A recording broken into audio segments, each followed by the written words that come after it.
Welcome to another episode of Locked On Pac-12.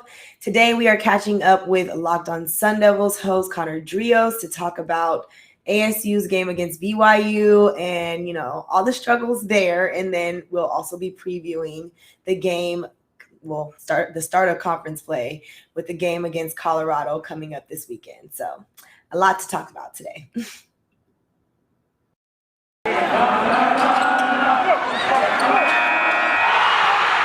You are Locked On Pac-12, your daily podcast on the Pac-12 Conference.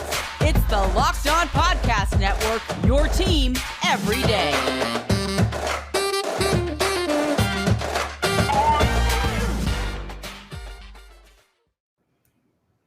Thanks for tuning in to another episode of Locked On Pac-12. There's obviously no better place to get all your Pac-12 conference news than the Locked On Pac-12 podcast hosted by your girl, Cindy Robinson.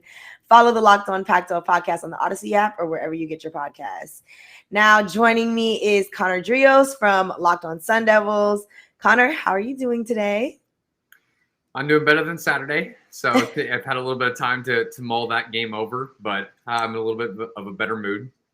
If it makes you feel better, I had to deal with my grad school team beating my undergrad team, and it was rough because I always cheer for the undergrad team, ahead of the grad school, and it was a rough one. So I feel your pain. We're in this together.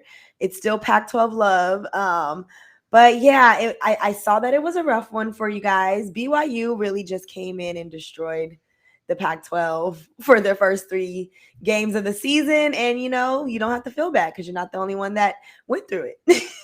We had Jake Hatch, who is Locked On's BYU expert, and he was saying I think they have 5 games against the Pac-12 South. There's a chance they have more Pac-12 South wins than maybe anyone else in the Pac-12, so who knows?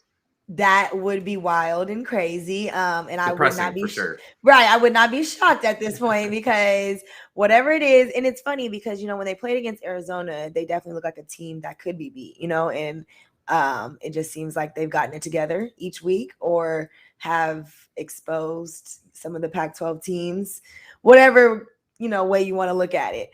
But like I said, you're not alone in the situation, so you don't have to feel terribly bad. But I do want to talk about, okay, so we've already discussed on the side, like there's a bunch of negatives to discuss. So we will get into that. We don't want to rush into that because we don't want to depress our Sun Devil fans.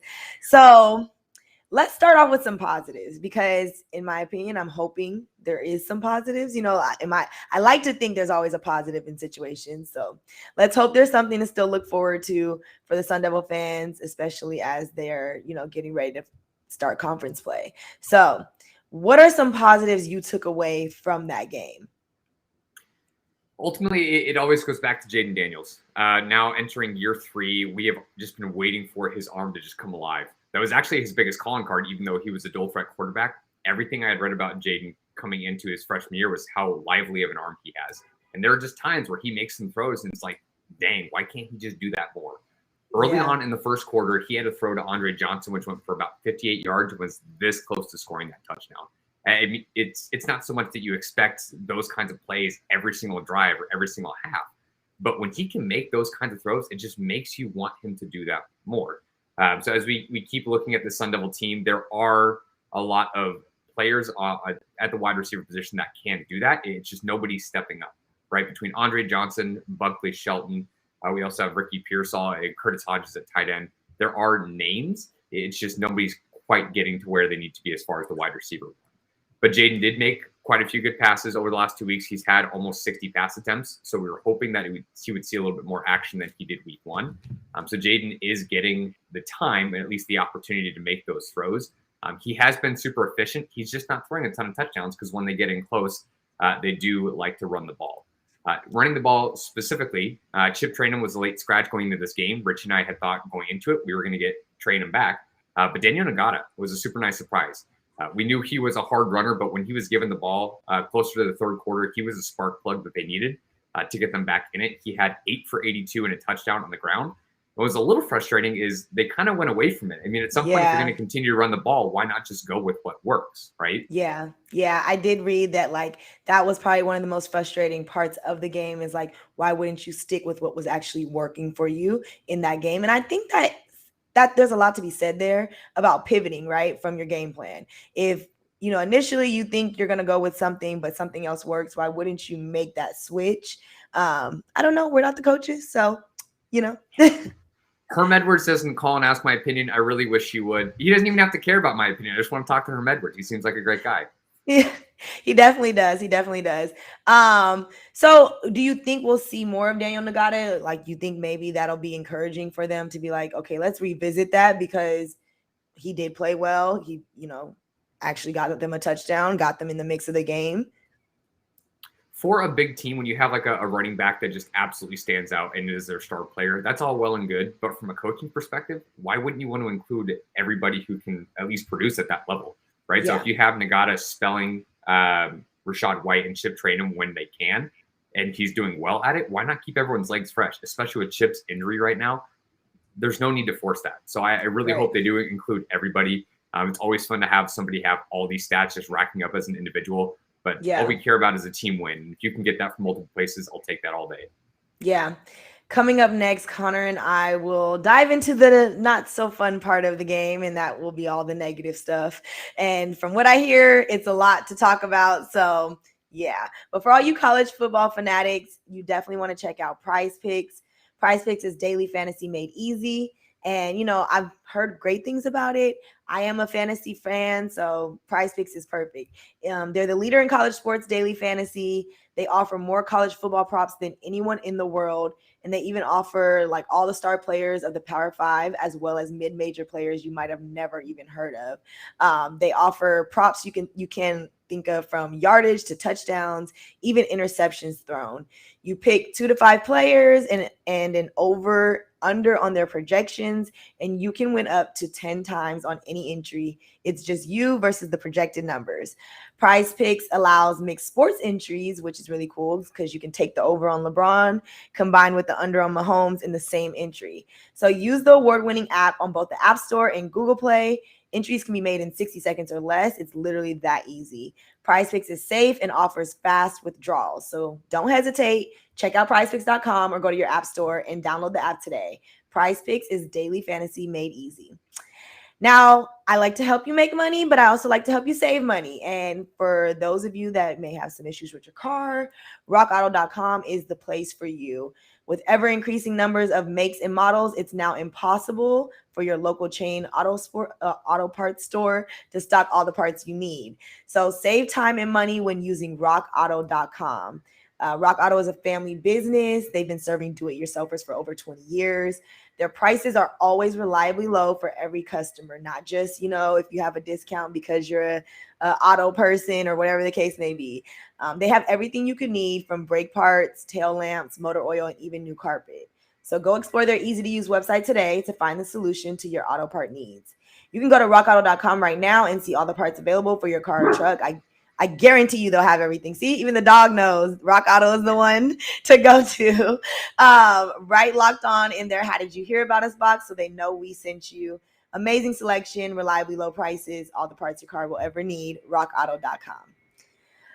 Okay, Conner, we got the cosign from your dog back there. I don't know if he'll be agreeing or, barking during this segment of talking about the negatives, but if he does, that means, he's probably just as sad about your Sun Devils as you are. He brings up some good points every so often and likes to bark at the game while I'm yelling at the TV, but it should just be me for this segment. Okay. No, it's all good. We love the fur babies. Okay. So Sun Devils lost to BYU. So that's the first negative. Okay. And I will say this. We're going into conference play, and a lot of teams, I'm sure, wanted to come out of their, non-conference play undefeated, as do any team. That's just the goal, obviously. Seeing how the Pac-12 has performed in the early beginnings of some of these, of the season hasn't been that impressive. We've been definitely let down by a few teams. And I know that although the Sun Devils have been winning, you haven't been too impressed with what you've been seeing week in and week out. And so when it came to this BYU game, I'm sure it was a real, I don't want to say cherry on the top of negativeness, but that's what it seems like, because at this point, it seems like there's more for them to fix than what we've expected. That's fair. And let me just start off by saying all week, BYU needed to have their respect. They have been a great program as far as at least starting from last year, having Zach Wilson. Jaron Hall is a kid that they're absolutely in love with. I did get to watch a little bit of tape on him before the game, and some of the throws he made against our defense, it just, I can see why they love his arm. Kid's a great athlete. As far as all the negatives, in one sense, it is positive because you have so much more room to grow. In terms of the Pac-12 South, nobody is undefeated, right? Nobody's undefeated even in conference play, short of Oregon. The Pac-12 is a little bit UCLA too, well, but they had their bye. They did just lose to Fresno State, which got to give Fresno State all the credit in the world, right? Yeah. After they pushed Oregon week 1 and barely lost that game, and then they beat UCLA. That's impressive. So I don't know what to think about the rest of the Pac-12. I would say I'll at least quote Herm Edwards. He was in an interview yesterday, and he was just talking about how they have a clean slate, right? Everyone wants to come out of their non-conference games undefeated, and it's just not the case. But neither is anybody else. So all you can do is take what's happened so far and improve on it, which for the Sun Devils is quite a bit. I will say, going into that game, the entire goal was to just stop Jaron Hall as far as running the ball. You knew you weren't going to be able to stop it altogether, but at least try to contain him because that has been an absolute killer on the Sun Devil defense this year. Tyler Algier is one of their star players, their star running back, who was absolutely hyped up coming into this game. And the Sun Devils at least did a pretty good job with him. He had 21 carries for only 69 yards. Now, for anyone who knows Sun Devil football or maybe saw the replay, there was a pick by Merlin Robertson. And I was just up like, my dog was barking. I was yelling at the TV in excitement because at that time, I believe we were only down a possession. And I thought Robertson was going to get all the way back. Within a couple seconds, you saw that he was probably going to get caught. And then Algier did this Superman move. There's like the peanut punch to force a fumble. Algier jumped out on the sideline, put his hand on Robertson's shoulder, and punched that ball out. I mean, in one play, you had 2 turnovers in a matter of like 5 seconds. I mean, that was just absolutely crushing for the Sun Devils. I don't even blame Robertson for that, but it just was what it was. And at that point, the game really started to get out of hand. The monkey on their back, absolutely right now, is all the penalties. They had 16 in that game, and I believe they have 36 overall, which is tied for the most in college football. It's somewhat disappointing for Herm Edwards and his team for you have just about all of your starters returning on both sides of the ball. This is multiple years now in his program, and it's a lot of silly ticky-tacky stuff that they just can't seem to fix. Yeah, go ahead. He said he had a long conversation with the offensive staff and that it's going to get taken care of. And that was just a short, brief quote that he had. And it's like, okay, I mean, I hope you're right, but who knows? If you have 4 or 5 penalties in the game, okay, that's expected. Nobody's perfect. Those happen. But I mean, 16 is just ridiculous. It's not so much that I think we are better than BYU. Currently ranked at 15. Again, all the respect to them in the world, but you can't have that many penalties and never expect to win a game. Non-conference or conference games going forward. Yeah, it's more of a lack of discipline at this point. And that, like you said, will keep you from winning games. You can score all the points you want, but if you're not, keeping that discipline and, keeping yourself from making mistakes that are preventable, then it's going to be ugly. We were talking earlier about wide receivers stepping up. How do you get a team to step up? How do they get that? It's got to come into practice and it's got to come out of the opportunities. If Jayden's not throwing the ball downfield and giving some of his receivers those opportunities, it's just never going to happen. Richie Mine's favorite player for that to be is probably Andre Johnson. But the problem is he's a true freshman. It's how much can you really expect out of him at this point? Right.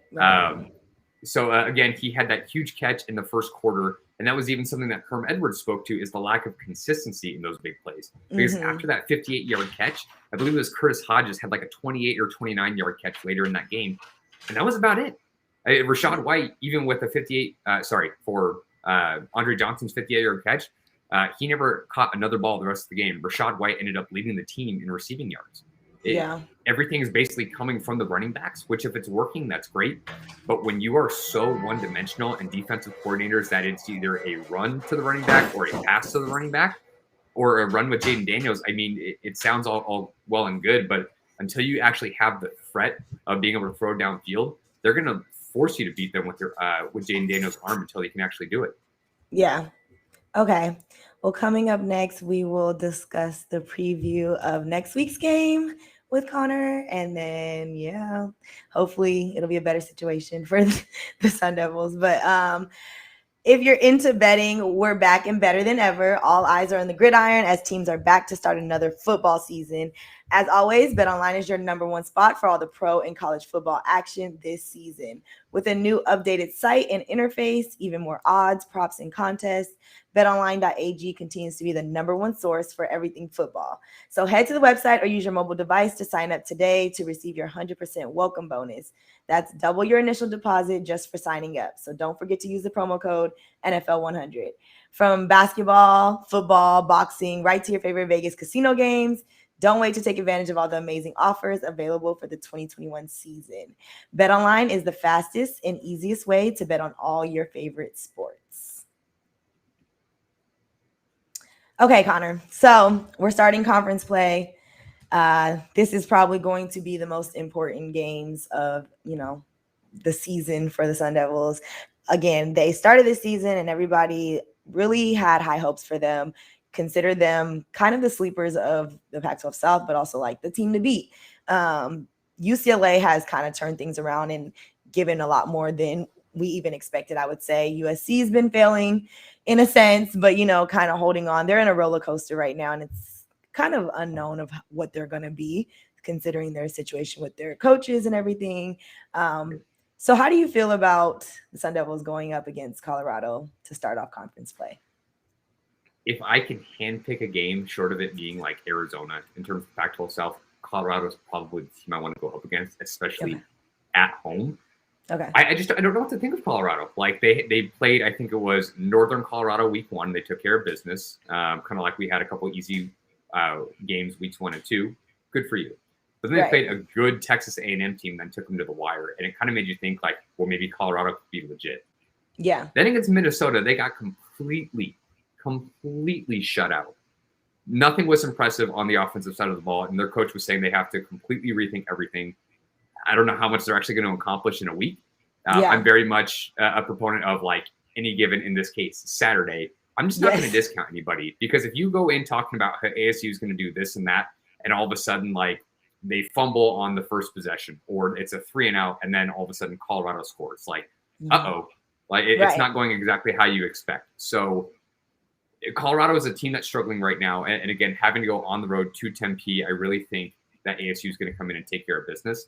In terms of their outlook on the rest of the Pac-12 South, I still feel like we're a competitive team. We're at least probably a top 5 team in the Pac-12 altogether, but there's still talent all around. Utah is still, I think, a good team. USC always has talent, always. But with Clay Helton getting fired, who knows how it's going to impact them. They at least have, I think we play them in like 4 or 5 weeks, so they have a little bit of time to figure that out. And UCLA coming off an odd win against a Fresno State team, but also beating an LSU team. I don't really know what to think of them either. We do have to go to Pasadena to play them. So who knows? But see, here's the thing with the Rose Bowl, though, and I always say this, is like it's home for them, but it's not home for them. True. Like you have to drive, as far as like their students, it's not on their campus. It's kind of far from their campus. So, and as of lately, it doesn't seem like they're bringing in a huge crowd. So not quite sure what that's going to look like throughout the season.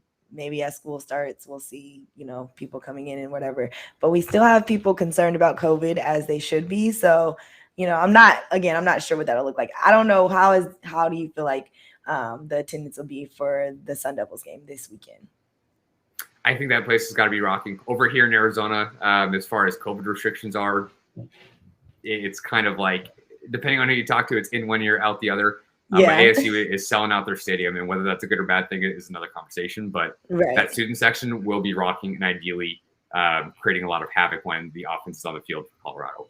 Again, I'm just going to echo Herm Edwards is talking about a clean slate. That has to be their mentality going into this game. That was a tough loss against BYU, especially when their backup quarterback, I can't remember his first name, but Romney, threw that touchdown that was just absolutely crushing. So if you want to get right, go take care of business. Get your first Pac-12 win against the South as well, and just right the ship as they start to play some harder games in the upcoming schedule.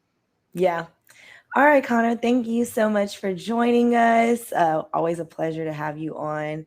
I'm going to hope for you that your Sun Devils do better than they did this last week. I'm kind of, I have to play the indifferent role unless it's one of my teams, though. So we'll see what happens. Hey, as long as I'm on the podcast, you're cheering for the Sun Devils, right? That's you can do that. The second we end this call and this podcast, you can think whatever you want. But right now, you're a Sun Devil fan, and I appreciate that. Okay, I'll give you that. And to be fair, we don't have a Colorado host yet, so I don't have to appease anybody Play else. favorites. Just the fans that are listening, but that's it. I will tell you, off of experience, it's going to take a little bit more than hope because I had some hope last week. It didn't work. So got you.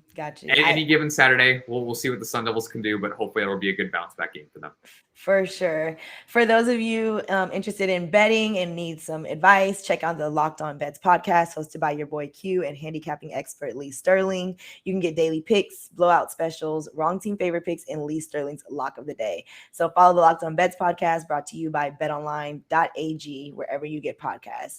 And then follow the Locked On Pac-12 podcast and the Locked On Sun Devils podcast on the Odyssey app or wherever you get your podcasts. Connor and Richie will give you breakdowns of ASU all throughout the week. So definitely check them out. And then you can follow along on Twitter at LO_Pac-12. And then remind me of the Sun Devils one again. Very similar, just LO_Sun Devils. So okay. Yeah. Very similar. And then me _Cindy Robinson and then Connor at C Dreos, Dreos. Simple as that. Other than that, make sure you guys stay locked on the Pac-12 on the Locked On Network.